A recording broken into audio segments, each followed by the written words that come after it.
명쾌하시니 그가 너를 지키시리라. 너의 출입을 지키시리라. 눈을 들어 산을 보아라. 너의 도움 어디서 오나. 천지 지으신 너를 만드신 여호와께로다.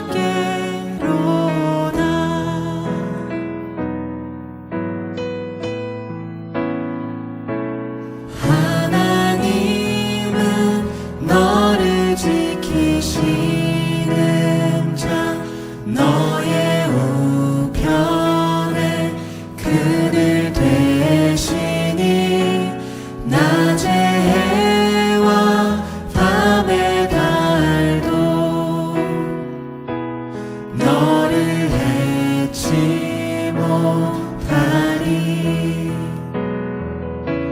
하나님은 너를 지키시는 자. 너의 환난을 명쾌하시니 그가 너를 지키시리라. 너의 출입을 지키시리라. 눈을 들어 산을 보아라. 너의 도움 어디서 오나. 천지 지으신 너를 만드신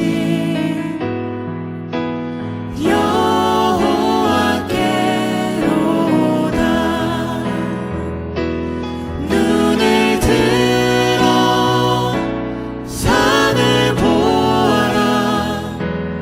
너의 도움 어디서 오나. 천지 지으신 너를 만드신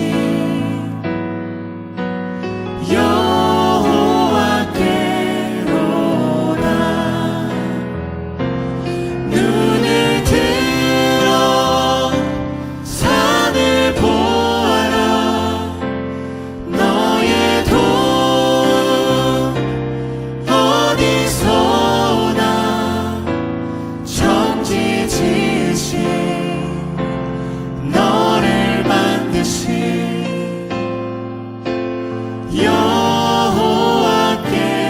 여호와께로다. 천지 지으신 너를 만드신 여호와께로다.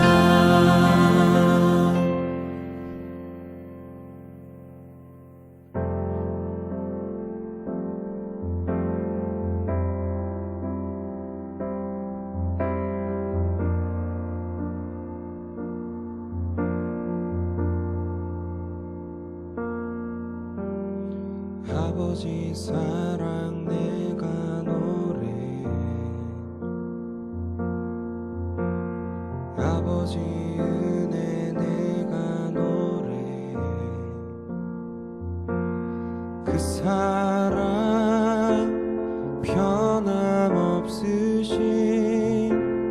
거짓 없으신 성실하신 그 사랑. 상한 갈대 꺾지 않으시는 꺼져가는 등불 끄지 않는 그 사랑 변함없으신 거짓 없으신 성실하신 그 사랑.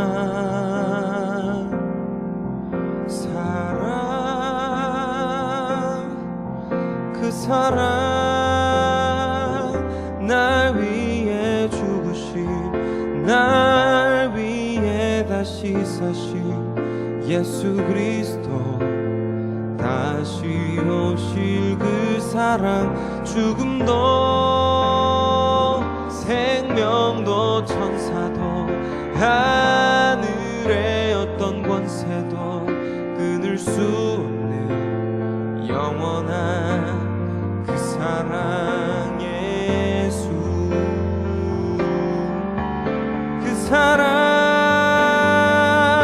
나 위에 죽으신 날 위에 다시 사신 예수 그리스도 다시 오실 그 사랑 죽음도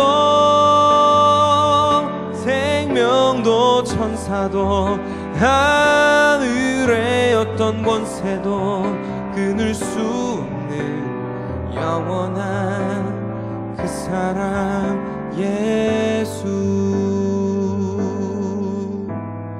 영원한 그 사랑 예수 영원한 그 사랑 예수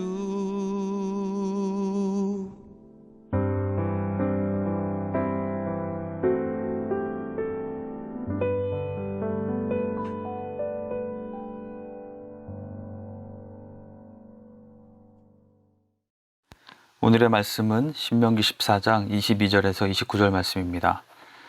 너는 마땅히 매년 토지소산에 11조를 드릴 것이며 내 하나님 여호와 앞 곧 여호와께서 그의 이름을 두시려고 택하신 곳에서 내 곡식과 포도주와 기름의 11조를 먹으며 또 내 소와 양의 처음 난 것을 먹고 내 하나님 여호와 경유하기를 항상 배울 것이니라. 그러나 내 하나님 여호와께서 자기의 이름을 두시려고 택하신 곳이 내게서 너무 멀고 행로가 어려워서 내 하나님 여호와께서 그 풍부히 주신 것을 가지고 갈 수 없거든 그것을 돈으로 바꾸어 그 돈을 싸가지고 내 하나님 여호와께서 택하신 곳으로 가서 내 마음에 원하는 모든 것을 그 돈으로 사되 소나 양이나 포도주나 독주 등 내 마음에 원하는 모든 것을 구하고 거기 내 하나님 여호와 앞에서 너와 내 권속이 함께 먹고 즐거워할 것이며 내 성읍에 거주하는 레위인은 너희 중에 분깃이나 기업이 없는 자이니 또한 저버리지 말지니라. 매 3년 끝에 그의 소산의 10분의 1을 다 내어 내 성읍에 저축하여 너희 중에 분깃이나 기업이 없는 레위인과 내 성중에 거류하는 객과 및 고아와 과부들이 와서 먹고 배부르게 하라. 그리하면 내 하나님 여호와께서 내 손으로 하는 범사에 내게 복을 주시리라. 아멘. 오늘도 6.19 온전함 기도에 나오신 한 분 한 분을 주님의 이름으로 축복합니다. 오늘 읽은 본문은 11조에 대한 말씀입니다. 우리의 재정, 돈에 대한 주제입니다. 이 주제에 대해 관심이 있는 분들은 아마도 신약시대를 살아가는 우리도 11조를 해야 하는가에 대한 신학적 논쟁을 들어보셨을 것입니다. 이 시간에 11조 자체에 대해서 자세히 다룰 시간은 부족하기에 몇 가지 중요한 사항을 짚어보고 오늘의 본문의 말씀 가운데 하나님께서 우리에게 하시고자 하는 말씀이 무엇인지 함께 묵상하며 우리가 순종할 바를 찾아가길 원합니다. 먼저 11조는 모든 토지와 가축소산물의 10분의 1을 하나님께 드리는 것입니다. 성경의 11조에 대한 첫 기록은 창세기에서 아브라함이 하나님의 제사장 멜기세덱에게 11조를 드리고 또 야곱이 하나님께 대한 헌신의 표시로 11조를 드리겠다고 맹세했던 이야기에 나옵니다. 모세를 통해 이스라엘 백성들에게 11조에 대한 내용이 포함된 율법을 주시기 훨씬 이전에 이들은 하나님께 대한 감사와 충성의 의미로 자원에서 열의 하나를 드린 것입니다. 즉 하나님께 소산물의 11조를 드린다는 것은 자신이 하나님께 속한 하나님의 백성이며 모든 소산물을 주신 분이 하나님이심을 인정하는 의미를 갖는 것이었습니다. 그래서 하나님께서는 이스라엘 백성들이 가나안 땅에 정착하여 살아가며 지켜야 할 규범을 말씀하시면서 이 11조를 포함시키므로 이스라엘 백성들과 하나님과의 관계를 명확하게 하시기 원하셨습니다. 자, 그렇다면 신약의 시대를 살아가는 우리에게 율법의 내용에 포함되는 이 11조 규정이 여전히 유효한 것일까요? 우리가 분명히 기억할 것은 예수 그리스도의 십자가 외에는 그 어떤 것도 우리에게 구원을 줄 수 없고 구원의 조건이 되지 못한다는 사실입니다. 율법의 그 어떤 조항도 우리를 더 이상 속박할 수 없고 우리는 완전한 의가 되시는 예수 그리스도의 복음으로 말미암아 구원을 얻었고 자유함을 얻었습니다. 그러기에 11조를 율법적으로 접근하는 것은 바르지 않습니다. 예수님께서는 마태복음 23장 23절에서 이렇게 말씀하셨습니다. 화 있을진저 외식하는 서기관들과 바리새인들이여 너희가 박하와 회향과 근처의 11조는 드리되 율법에 더 중요한 바 정의와 긍휼과 믿음은 버렸도다. 그러나 이것도 행하고 저것도 버리지 말아야 할지니라. 그 당시 서기관과 바리새인들은 율법을 철저히 준수한다고 하면서 박하, 회향, 근체와 같은 작은 식물로 인한 수입에 대해서까지도 철저하게 11조를 드렸지만 정작 그러한 율법과 규례를 정해주신 하나님의 마음에 있는 정의와 긍휼과 믿음은 저버리고 사는 모습에 대해서 책망하신 것입니다.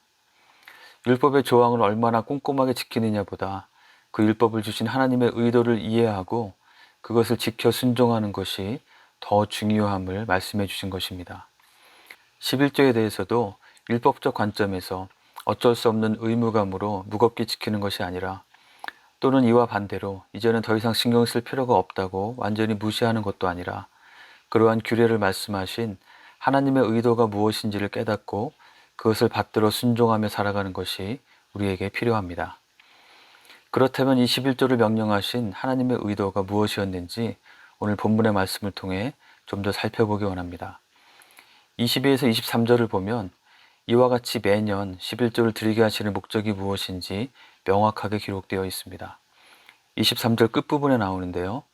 히브리어 원어의 문법 관계를 더 강조해서 번역하면 이것은 내 하나님 여호와를 경외하기를 항상 배우도록 하기 위함이다 라고 번역할 수 있습니다. 즉 11조를 명령하신 하나님의 목적과 의도는 이것을 통해 이스라엘 백성들이 하나님 경외하기를 배우도록 하시기 위한 장치였다고 말씀하시는 것입니다. 23절을 보시면 이스라엘이 가나안에 정착하게 되었을 때 하나님께서는 자신의 이름을 두시려고 한 장소를 택하실 것인데 다시 말해서 이스라엘과 함께 이동하던 성막을 한 장소에 정착하게 하실 것인데 11조를 그곳에 와서 드리고 그곳에서 그 소산물을 함께 먹으며 기뻐하려고 명령하시는 것입니다. 이것은 어떤 의미가 있는 것일까요? 가나안 땅은 매우 비옥한 땅이지만 비가 제때에 오지 않으면 너무 건조하여 제대로 된 곡식의 수출을 얻을 수 없는 땅이었습니다. 그래서 가나안에서의 생활에 비는 매우 중요한 요소가 되었고 그 땅 거민들이 오랫동안 비를 내려주는 신으로 믿고 섬긴 바알과 아세라에 대한 유혹이 광야 유목 생활을 마치고 정착과 농경 생활을 하게 될 이스라엘 백성들에게는 쉽게 무시하거나 떨쳐버리기 어려운 것이었습니다. 그러한 환경에서 살아갈 이스라엘 백성들에게 너희에게 정말 비를 내려주고 너희 곡식의 풍성한 수확을 얻게 해준 분이 누구인지 분명히 기억하도록 하시기 위함이었습니다. 그들이 수확물의 10분의 1에 해당하는 것을 가지고 또는 너무 멀거나 드릴 것이 너무 많은 경우에는 돈으로 바꾸어 가져와서라도 여호와의 성막에 나와서 11조를 드리고 그것을 먹으며 즐거움을 누리게 하심으로써 그 모든 소산물을 주신 분이 하나님이심을 분명히 기억하고 인정하도록 하신 것입니다. 그리고 오늘 본문에는 명시되어 있지 않지만 레위기와 민수기의 관련 내용을 살펴보면 11조를 통해 하나님의 성막을 관리하는 비용과 또 따로 땅을 기업으로 분배받지 못한 제사장과 레위인들의 필요를 채우도록 하셨습니다.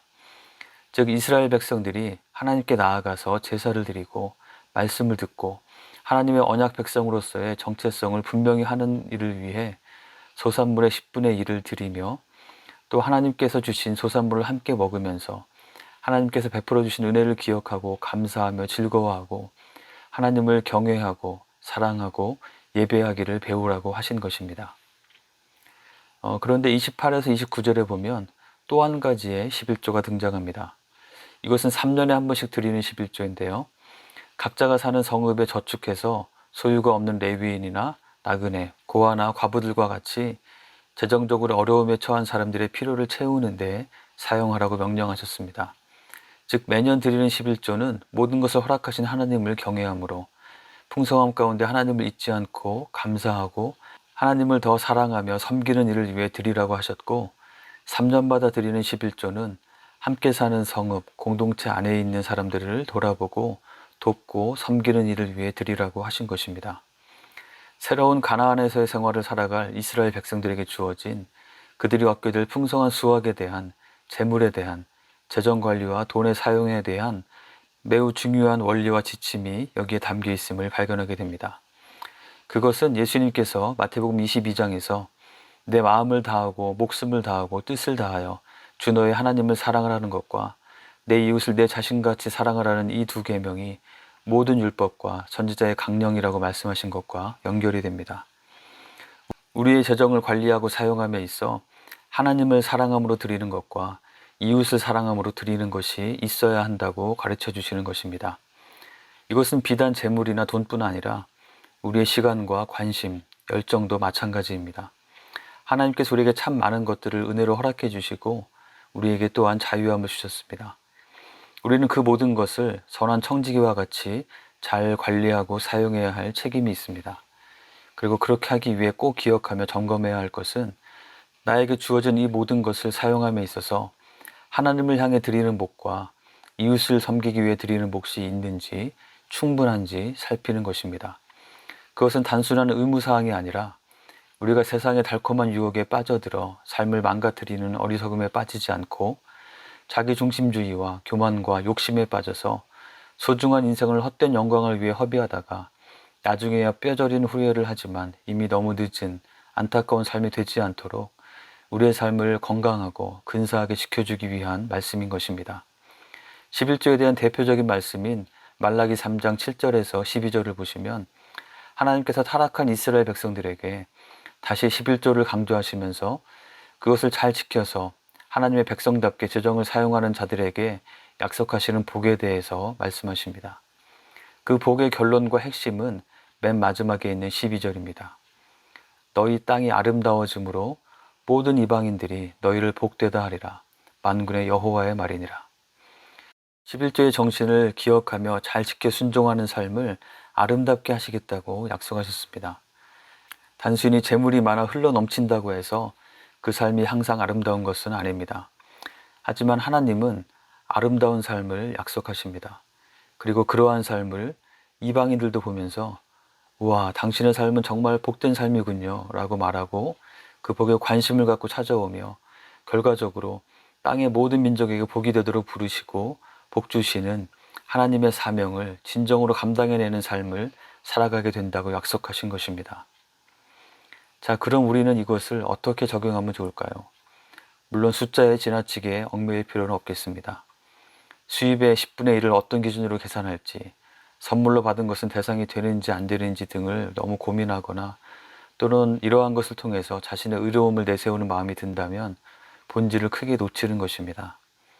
하지만 신명기 말씀의 이 기준은 우리가 우리에게 주어지는 수입과 재물에 대해서 또한 시간과 우리가 가진 모든 것을 사용함에 있어서 하나님을 경외하도록 하기 위한 지혜로운 기준이 되어줄 수 있습니다. 10분의 1, 수입의 11조뿐 아니라 우리의 하루의 시간의 10분의 1을 하나님을 위한 것으로 드리면 어떨까요? 물론 24시간이 다 주님의 것이고 하나님을 예배하는 모습으로 매 순간 살아야 하지만 그 중에서 좀 더 의도적으로 하나님께 나아가서 찬양하고 기도하고 말씀을 묵상하며 또 하나님의 관심과 마음으로 목장 식구들을 돌아보고 복음을 나누며 이웃을 섬기는 일에 하루의 10분의 1을 사용한다면 우리의 삶이 얼마나 매일매일 더 아름다워질까요? 잠자는 시간을 계산에 넣을지 뺄지는 각자 정하셔도 좋겠습니다.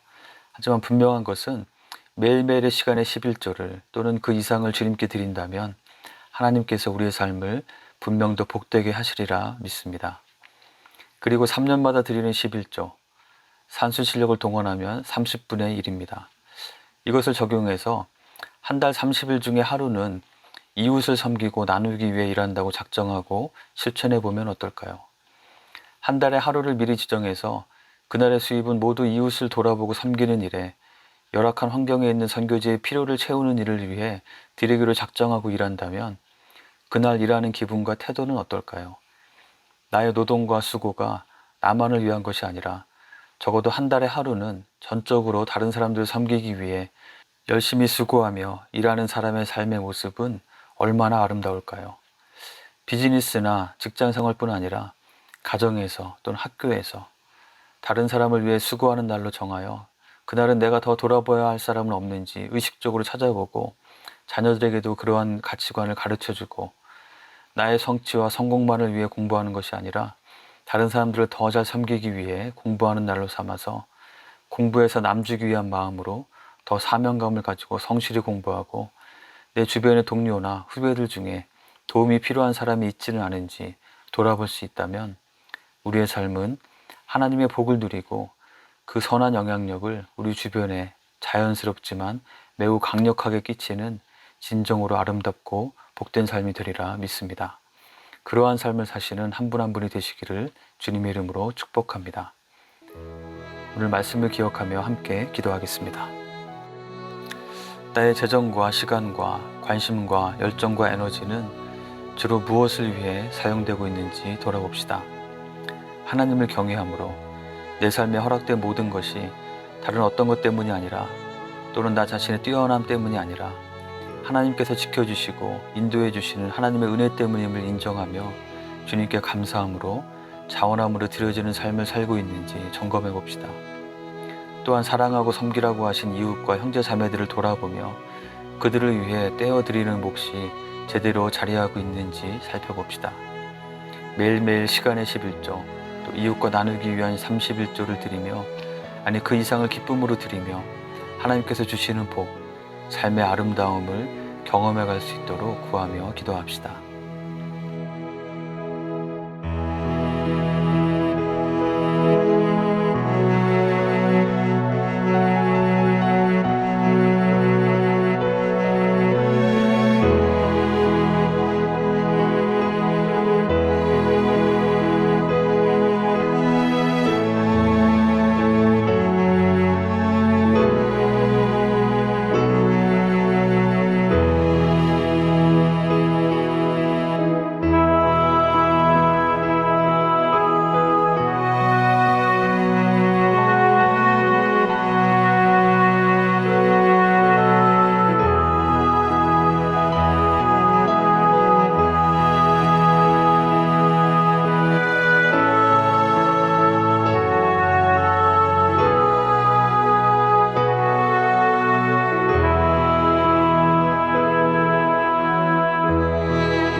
두 번째로 코로나19 사태를 위해 기도합시다.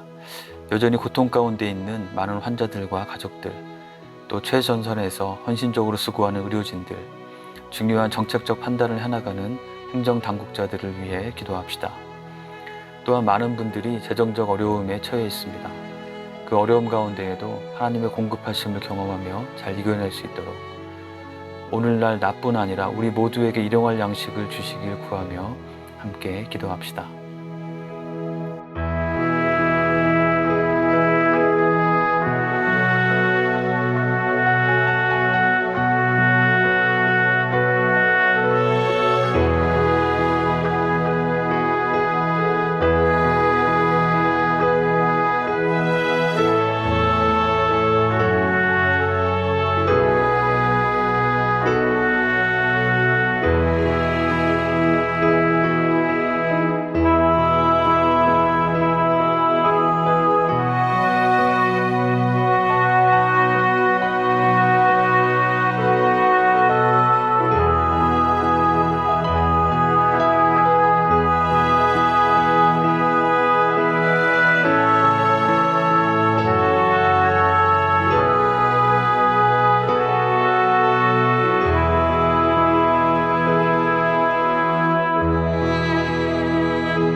마지막으로 우리 교회 공동체를 위해 기도합시다. 코로나19로 인한 비상사태가 선포된 지 거의 2달이 되어가고 있는데 혹시 외로움 가운데 소외되어 있는 지체가 있지는 않은지 돌아보며 기도합시다. 우리 목장원들 한 가정 한 가정씩 이름을 불러가며 하나님께서 지켜주시고 잘 이겨내도록 힘주시도록 하나님의 복을 구하며 기도합시다. 또한 함께 동역하는 선교지와 선교사님들 기억하며 기도하길 원합니다. 각 마을과 목장별로 배정되어 있는 선교지와 선교사님들을 위해 그분들이 이 어려운 위기를 안전하고 지혜롭게 잘 대처하며 극복해갈 수 있도록, 또 코로나 이후에 변화된 상황 가운데에서 하나님께서 주시는 지혜로 더 효과적으로 능력 있게 복음을 전하고 하나님 나라를 그곳에 세워갈 수 있도록 함께 기도하겠습니다.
하늘에 계신 우리 아버지여, 이름이 거룩히 여김을 받으시오며 나라가 임하옵시며 뜻이 하늘에서 이루어진 것 같이 땅에서도 이루어지이다.